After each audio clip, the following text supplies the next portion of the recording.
compromiso y colaboración quiénes son los bichos raros. Nos ven como bichos raros. Fue este el analizador que abrió las puertas a un intercambio muy fructífero, al menos para mí, que tuve con un grupo de jóvenes estudiantes de la Facultad de Psicología de la Universidad de La Habana. Un intercambio que me hizo rememorar la función devaluadora de la normativización formal e informal. No me son ajenas esas y otras etiquetas al uso, ni la pésima práctica de etiquetar para diferenciar, violentar, subvalorar, excluir. Cito, porque queremos hacer cosas distintas, organizar encuentros, debatir lo que nos pasa, mirar a la psicología desde aquí, desde nuestra realidad, porque tenemos ganas y las echamos a andar. Me dijeron aquellos muchachos cuando le pregunté, ¿por qué bichos raros? Vaya con la perversa forma dogmática que no solo pretende devaluar a lo distinto, sino desalentarlo hasta desarticularlo, preferiblemente para convertirlo en un normópata o un neutrópata, que no es lo mismo, pero es igual. Circunstancialmente incluso lo convierte hasta en un enemigo, en una suerte de producto esquizo antisocial con lo que la profecía de son los niños malos se cumple. En fin, siempre habrá alguien o algo distinto y siempre habrá quien tema, sufra y hasta pierda el sueño porque existe la diversidad, porque existen los bichos raros. Bienaventurados que son, por cierto, porque de ellos, de los bichos raros, está hecho el reino del futuro, el del pensamiento y del actuar creativos, el de la humanización de las relaciones cuasihumanas que dominan hoy el panorama de nuestro continente. Si fuera el único problema el del sufrimiento o la rabia del distinto, del bicho raro, bien que podríamos aceptar que ningún pacto de lo nuevo ha sido sin costos, y muchos más. Sin embargo, cuando miramos más de cerca el asunto, la preocupación aumenta, debería aumentar. La barricada contra los distintos es un freno al desarrollo que por suerte es tan imperioso y determinante que nada ni nadie puede pararlo, al menos en la perspectiva del tiempo. Costará más o menos, pero al final se impone.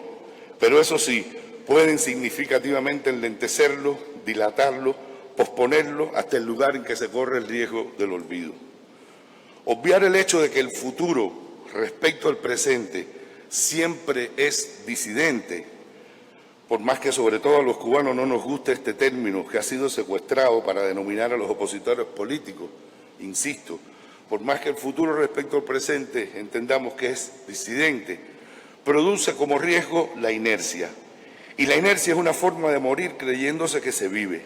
Pero repito, hay al menos una buena noticia y claro, una mala. Primero la mala. Disentir, incluso afirmativamente, con afirmatividad crítica, tiene sus costos, y grandes, desde no estar en la gran escena, con todo lo que esto implica, hasta ser llamado bicho raro.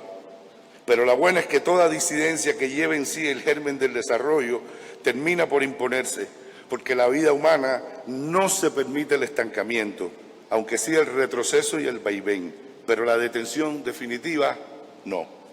Ahora, este avance no se produce por sí solo. La ley dialéctica del cambio no es un motor en su condición de ley. Se produce porque los bichos raros ciertamente están convencidos de que un futuro mejor es posible, pero sobre todo porque saben que hay que construirlo hoy. Porque el único futuro predecible es el que se construye hoy. El asunto no es solo pensar, es sobre todo hacer. Precisamente, y sirva de ejemplo para seguir con la lógica de mi analizador, unos días después del referido encuentro con los estudiantes, recibí una foto tomada en el patio de la Escuela Internacional de Cine de San Antonio de los Baños, en la que estaban juntos 4 maestros del nuevo cine latinoamericano, de la nueva producción cultural latinoamericana. Tomás Gutiérrez Alea, Fernando Birri, Gabriel García Márquez y Julio García Espinosa. Al pie de la foto, un texto que decía, los 4 locos de la nave, más de lo mismo, una y otra vez. Siempre que hay un nacimiento hay una persecución, siempre que hay un deseo una represión, siempre que hay un intento de cambio una resistencia. Pero sin los locos de la nave, sin los bichos raros, no tendríamos 100 años de soledad, Fresa y Chocolate, Las aventuras de Juan Quinquín, Memorias de Subdesarrollo, Tiredié, los inundados, el amor en los tiempos del cólera, la teoría del cine imperfecto y todo lo que vino en avalancha creadora desde el espíritu de lo latinoamericano, propio, distinto, con olor y sabor a guayaba, a tacos, a feijoada, caldosa, en fin, tantas cosas que nos dicen qué somos, quiénes somos, de dónde venimos y nos ayudan a entender a dónde queremos ir. Cosas por las que podemos renunciar a ser bichos raros, incluso a multiplicarnos como los panes y los peces, pero no lo haremos, a pesar de esta metáfora complaciente pero esperanzadora. En nuestra historia reciente, digo ahora en materia de psicología, Martín Baró fue un bicho raro, como lo fue Merani, como lo fue Falsborda, Paulo Freire. Peor aún, de alguna manera, para el sistema institucional de formación dominante en nuestros excelentísimos centros académicos, siguen siendo bichos raros. Solo que ahora, como una suerte de mal necesario con el que hay que convivir, como las bacterias salutogénicas que existen en nuestro organismo. Digo el organismo corporal, no institucional, aunque pensándolo bien, también el institucional. En una limitada experiencia empírica, solicité a más de una treintena de decanos y directores de carreras de psicología de América Latina que señalaran el porcentaje que ocupa la lectura de autores latinoamericanos en la formación de psicólogos y psicólogas en sus carreras. Apenas un 10% de los decanos y directores referían que entre un 60 y un 80%, no más de esos volúmenes. Es decir, 10% de los decanos dijeron, en mi centro ocupa entre un 60, un 70, un 80%. El 82% de los directores de carrera señalaron un volumen de lectura de los autores nuestros inferior al 50%. Entiéndase, leemos lo que se produce fuera de nuestro continente. Desde aquí se hace coherente la idea de que la psicología que se hace en América Latina, insisto en la necesidad práctica de distinguir entre la psicología latinoamericana y la psicología en América Latina, resulta predominantemente un calco, en las mejores y raras excepciones, una asimilación nacionalizada de las lógicas narrativas e instrumentaciones de las psicologías producidas en espacios foráneos y reinstituyen lo fundamental, la discursividad que la genera. Esta psicología, digo con Ana Bock, no pasa de ser una profesión importante, pero incapaz de generar su importancia social, un hacer necesario que no abarca a todos los que de ella necesitan, un saber importante, pero un hacer pequeño. Fin de la cita. Sin embargo, preguntarle a esos mismos directivos en su percepción qué volumen relativo de los trabajos de investigación, prácticas docentes, etcétera, que hacen los estudiantes durante sus años de formación en su institución están vinculados a problemáticas propias del territorio, la región, el país, el continente. La respuesta descubrió que el 90% de los directivos afirman que más del 80% de los trabajos que se realizan están vinculados a las problemáticas latinoamericanas, sobre todo de su región, de su territorio específico. Qué interesante. A los bichos raros no se les lee. De modo que llegamos a una genial conclusión. Por no asumir a los bichos raros, atendemos algunos de los problemas reales y concretos de nuestras poblaciones con modelos teóricos y conceptuales que vienen de otros países y regiones, en especial del norte yanqui, que se afana en aplicarnos todavía la doctrina Monroe o la Alianza para el Progreso o los tanques, porque sus pretensiones hegemónicas hoy trompistas no cesan. Entonces, ahora sí somos normales, ahora sí entendemos la normalidad, que quiere decir, más o menos, mirar con ojos de Skinner a las ratas de nuestros barrios insalubres, que no tienen nada que ver, por cierto, con las ratas blancas del laboratorio, o mirar con ojos de Maslow a los millones de latinoamericanos que viven por debajo de la franja de pobreza y así poder convocarlos a autorrealizarse. Mirar al norte y desde el norte, sueño dorado de Ardila y de algún que otro trasnochado psicólogo latinoamericano. Mirar al norte y desde el norte saber, entendernos y actuar a favor de nuestra gente. Problema que no son del norte, por más que las duras condiciones de vida lancen a muchos a ese destino, no precisamente turístico. La normalidad propuesta parece ser entonces como la civilización hegemónica que llama a los no amaestrables, a los no desilusionables de bichos raros.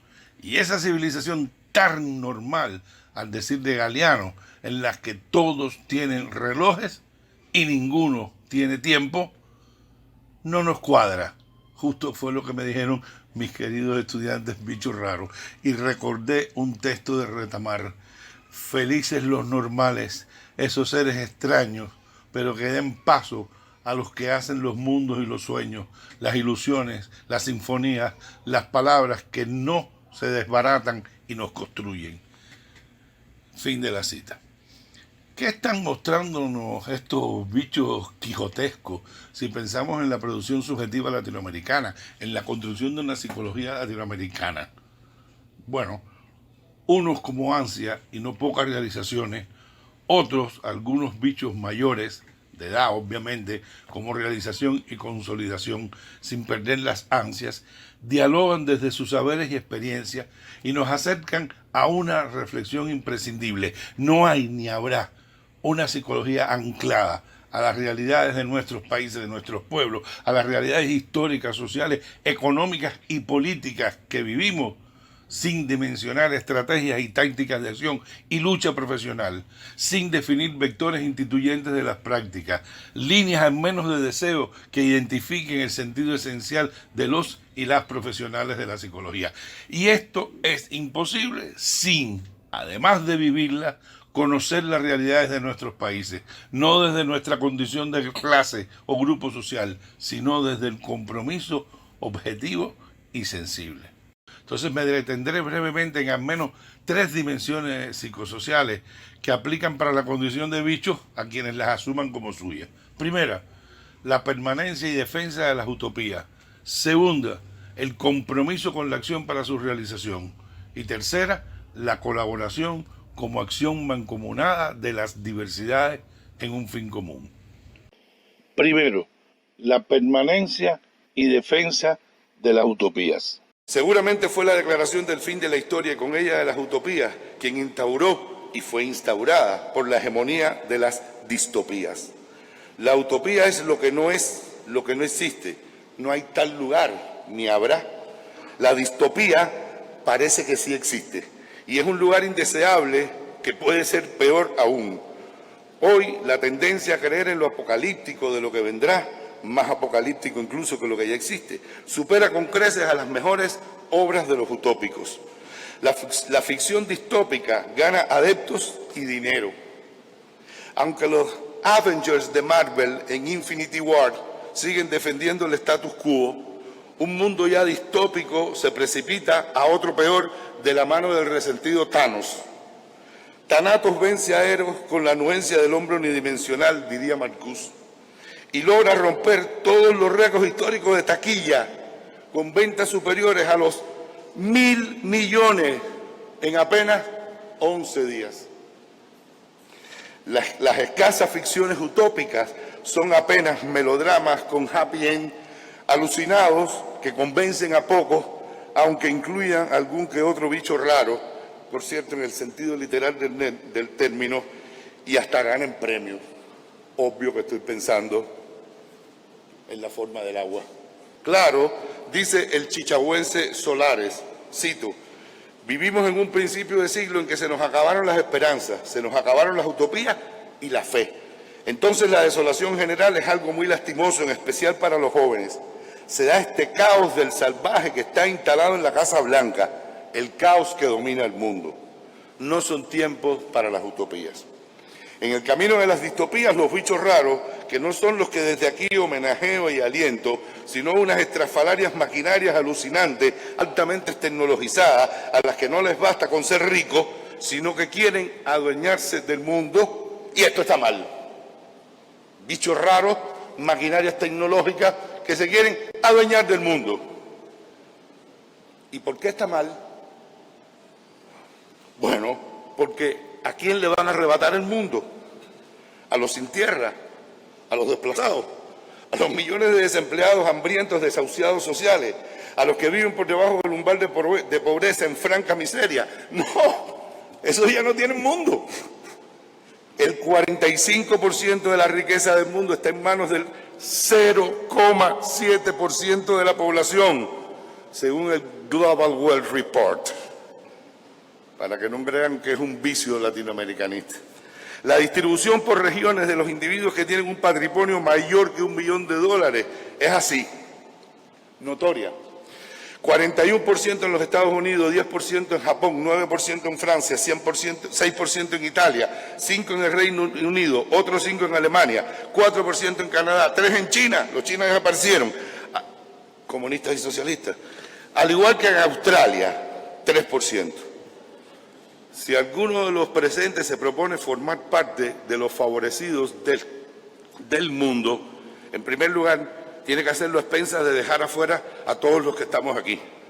Pero además, para que sepan, tendrían que ganar aproximadamente un ingreso mensual promedio de $63,000 mensual.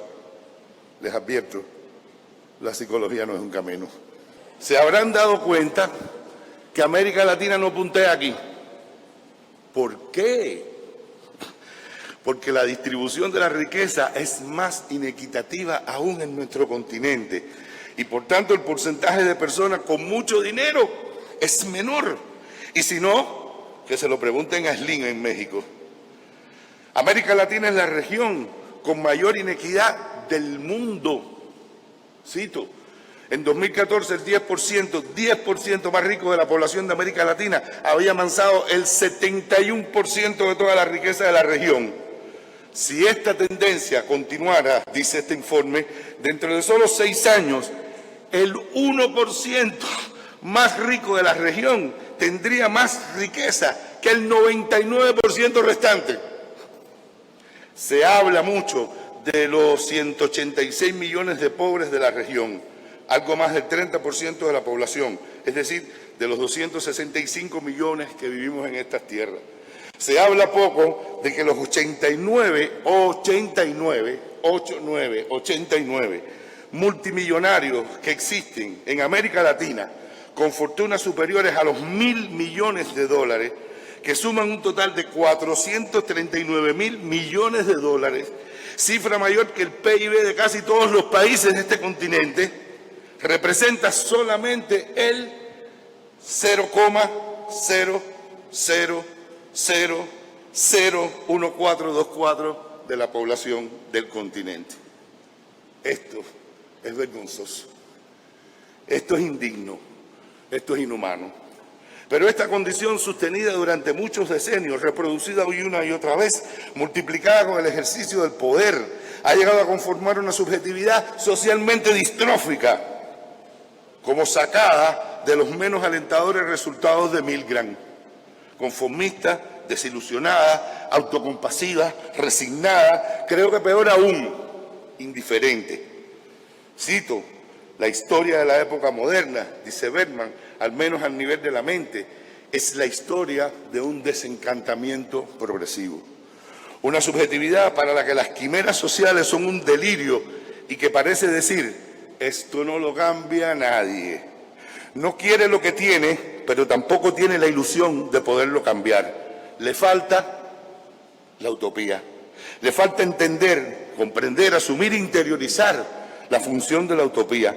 Otra vez con Galeano, imposible no recordarlo, tan preciso y clarificador. Cito, la utopía está en el horizonte. Camino 2 pasos, ella se aleja 2 pasos y el horizonte se corre 10 pasos más allá. Entonces, ¿para qué sirve la utopía? Para eso, para caminar.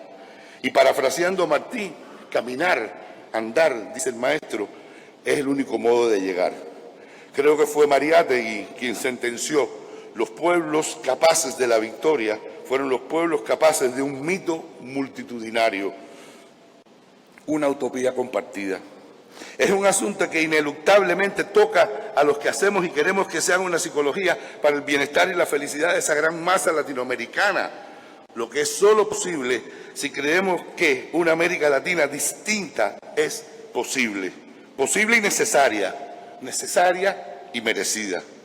Y eso se logra no solo desde el encuadre ciudadano, sino también desde el ejercicio profesional.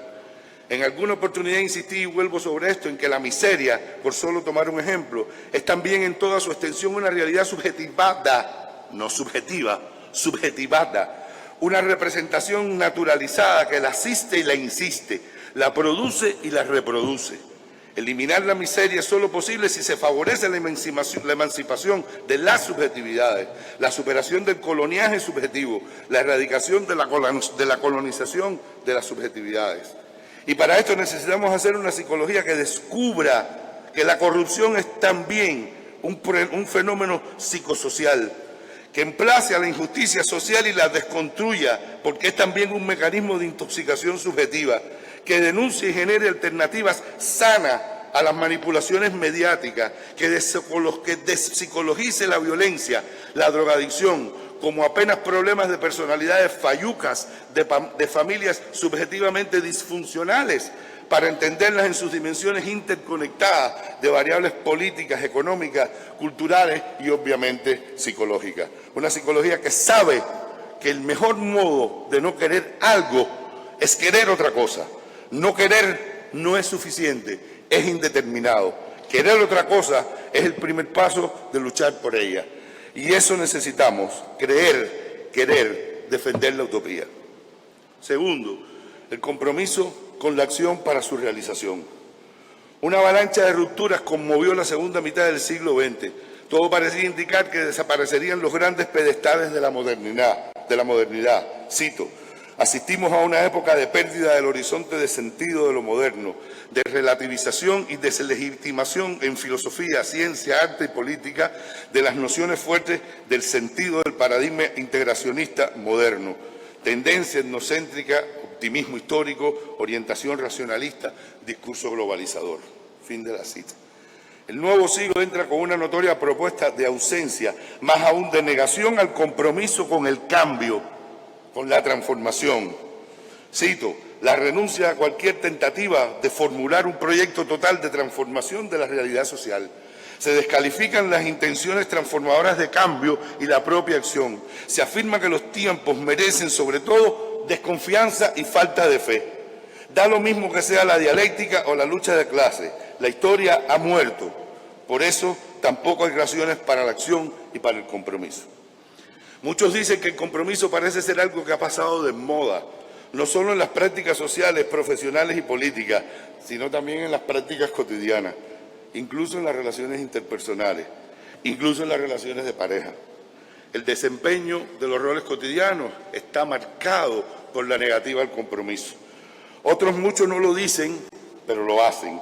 No solo no se comprometen, sino que también se descomprometen y renuncian a los compromisos antes asumidos. Los bichos raros, los de aquí, a los que he hecho referencia, los articuladores de este discurso mío de hoy me dijeron, cito: la gente no quiere involucrarse en estos procesos que suponen sacrificio, robarle tiempo a otras cosas, priorizar lo colectivo. Algunos luego, cuando ya todo está hecho, participan, pero no se sienten implicados.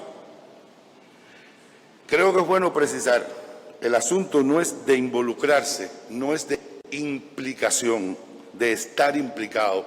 El asunto es de comprometerse.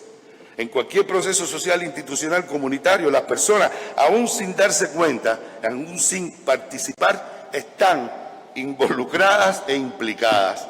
La implicación trasciende las fronteras de la voluntad, incluso en la abstención. Es el efecto de la inevitable relación sujeto-situación.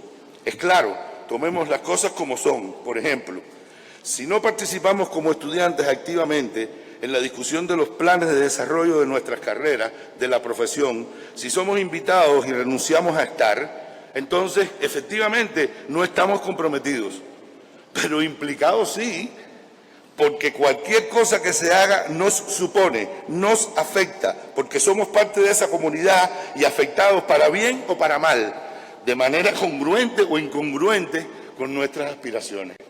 Es una falacia decir que uno no está implicado, es entregarle la autonomía al otro. Una conocida parábola lo esclarece muy bien.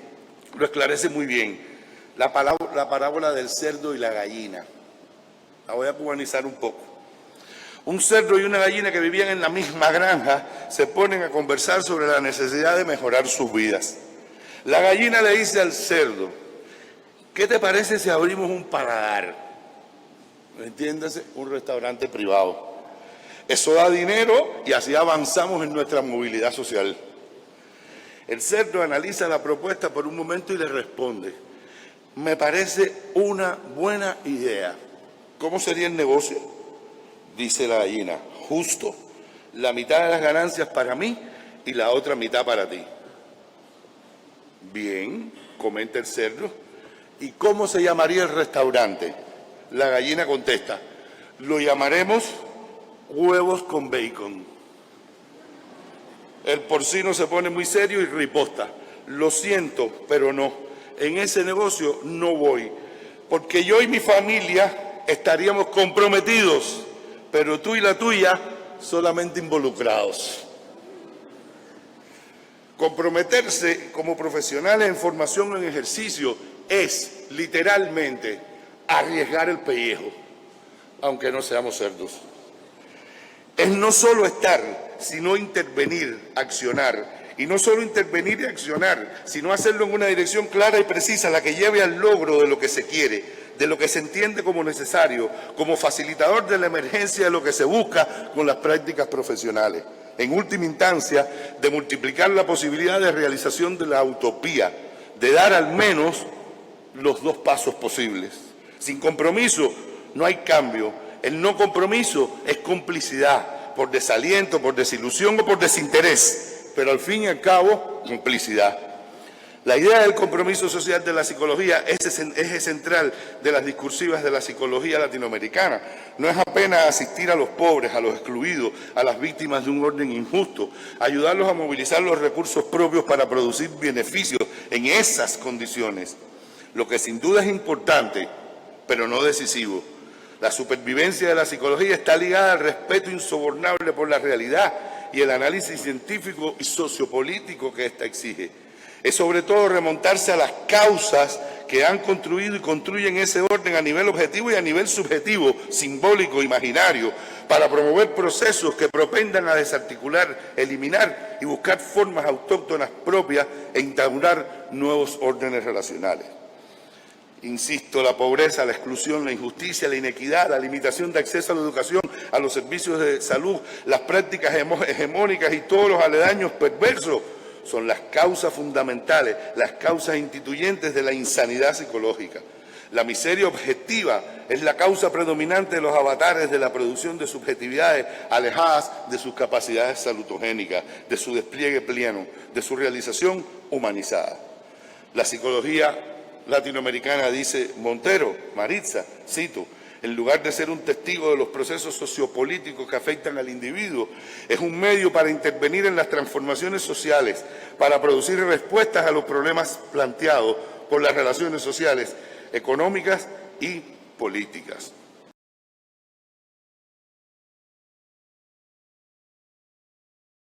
De las diversidades en un fin común. Todo lo dicho tiene una condición básica: la acción mancomunada, colaborativa, unificadora de todos los actores de la psicología. Como dije antes, siguiendo a Mariátegui, la utopía compartida.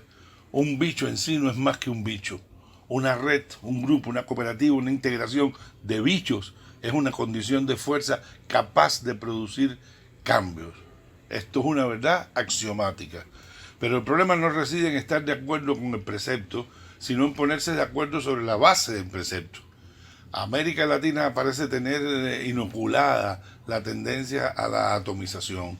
Parece existir una cierta tendencia a la duda, el exceso de cautela en el establecimiento de unidades de acción. Como dice Pablo Milanés en una hermosa canción, realizaron la labor de desunir nuestras manos y a pesar de ser hermanos, nos miramos con temor. El fantasma del poder, de la supremacía hegemónica, ese que nos acompaña con una frecuencia que ya raya con lo obsesivo.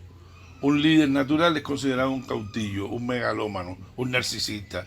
El rumoreo devaluativo es una práctica con una presencia sospechosamente alta entre nosotros. Una cierta dificultad para poner los intereses colectivos por encima de los sentimientos individuales. incluso cuando los intereses coinciden. También esto tiene una presencia notoria entre nosotros. Parece que nuestro sistema 1, por efecto de la historia de más de 500 años de dominación, tiene reforzada la tendencia a responder con más rapidez a percepciones de amenaza puramente simbólicas que a percepciones de estímulos positivos. Esto significa que la palabra poder convoca una alerta del sistema cerebral más intenso y rápido que la palabra colaboración. Y el nuestro parece estar dotado de una variable que multiplica tal diferencia cuando se trata de los nuestros, cumpliendo la profecía de que bad is stronger than good. Lo malo es más fuerte que lo bueno, como sacado de las leyes de Murphy. Lo mismo con la todavía pertinaz presencia del síndrome de Idusa, como decía ese gran venezolano Salazar, la ideología dependiente de USA. Incluso a nivel institucional, somos mejor pagados y evaluados cuando publicamos en una revista yankee o estilo yankee con normas APA, en Scopus, qué sé yo, que cuando lo hacemos en una revista autóctona. Aquello del vino agrio parece olvidado en nuestros centros universitarios.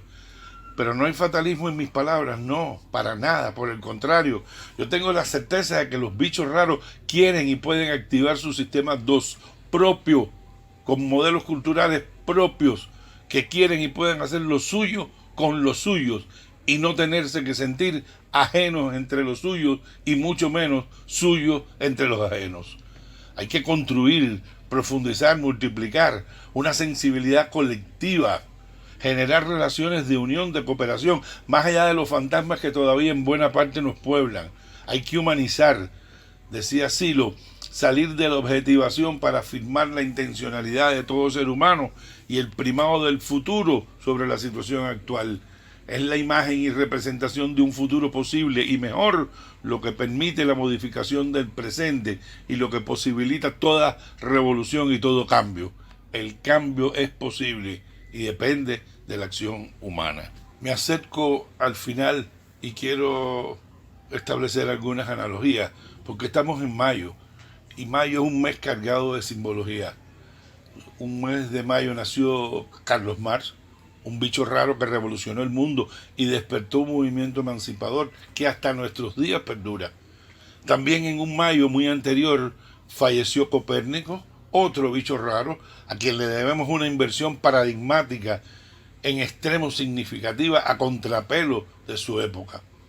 En mayo también Cervantes publica la primera parte del ingenioso hidalgo Don Quijote de la Mancha. Y también en un quinto mes del año, las tropas de Sucre entraron en Quito luego de vencer en Pichincha, una de las más revolucionadoras universidades de América Latina, la bicho raro San Marcos, es oficialmente fundada. El 1 de mayo de 1886 los obreros dijeron basta y no dudaron en exigir un trato humano, acordado y no impuesto por los poderosos.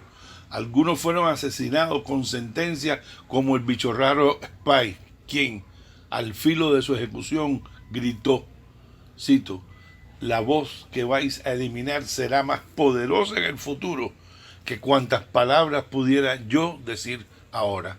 Fin de la cita. Seguro pensaron los allí presentes, vaya tontería, pero no, su vaticinio utópico se cumplió. El 17 de mayo de 1959, unos bichos raros barbudos, convencidos de que la tierra es para quien la trabaja, promulgaron la primera ley de reforma agraria cubana, beneficiando a miles de campesinos pobres y explotados, dando condiciones de sustentación a la familia campesina cubana que, y cito, por sus bajos ingresos, solo el 11,2% tomaba leche, el 4% comía carne, el 3% pan, el 2% huevo y menos del 1% pescado, mientras que los latifundios estadounidenses dominaban al 55% de la superficie total de la isla y el 48% del área de cultivo del azúcar estaba en manos solo de sus 13 compañías norteamericanas. ¡Qué barbaridad! Mayo del 69 está marcado por el cordobazo en Argentina, potente movimiento de bichos raros que se opusieron al modelo dictatorial hegemónico. Un ejemplo que hasta hoy marca la fuerza de la resistencia, de la participación, que no son silenciables ni con las más terribles represiones de los poderosos, de las que basta con recordar también la matanza de la Plaza de las Tres Culturas de Tlatelolco en México. Más recientemente, bajo presión de muchos bichos raros, un 17 de mayo de 1990, la Organización Mundial de la Salud eliminó, no tuvo más remedio, eliminó la homosexualidad de la lista de enfermedades mentales. Otro hito en la lucha contra las hegemonías sexistas, prejuiciales y condenatorias del libre derecho a la expresión de la sexualidad. El día 3 de mayo de 1968 comenzaron las primeras revueltas en la Sorbona, abriendo el retumbar notorio de los jóvenes, exigiendo un mundo nuevo, una nueva sociedad. Precisamente un 7 de mayo, un día como hoy, de aquel año imborrable, 30.000 bichos raros inundaron las calles del centro de París, demandando un espacio que permitiera la construcción de un futuro social más justo, humanista, creativo. Los bichos raros una y otra vez, voces que reclaman, exigen libertad, autonomía, cese de los hegemonismos, pero no solo para alcanzarlos, sino para desde allí construir un mundo más justo, más humanizado, más humanizador. Los bichos raros que no quieren que hagan por ellos, sino hacer ellos mismos, ser constructores activos, transformadores de su realidad, alejados de la anestesia política, social, mediática, alejados de la neutralidad, de la pasividad, de la parálisis mental. ¿Quiénes son los bichos raros en psicología? Los que se niegan, nos negamos al hegemonismo epistemológico, cultural, conceptual de la psicología emergida fuera de nuestras realidades y de nuestras intencionalidades y compromisos. Los que no renunciamos a las utopías, los que queremos andar y actuar juntos, los que sabemos que un sueño que se sueña solo es solo un sueño, pero un sueño que se sueña juntos es realidad. Reescribamos nosotros en los muros de nuestras actuaciones consecuentes aquella frase repetida por los bichos raros en el viejo mundo. Y cito, un pensamiento que se estanca es un pensamiento que se pudre. La novedad es revolucionaria, la verdad también. Por eso, seamos realistas, pidamos lo imposible. Bichos raros de toda la América Latina, unidos.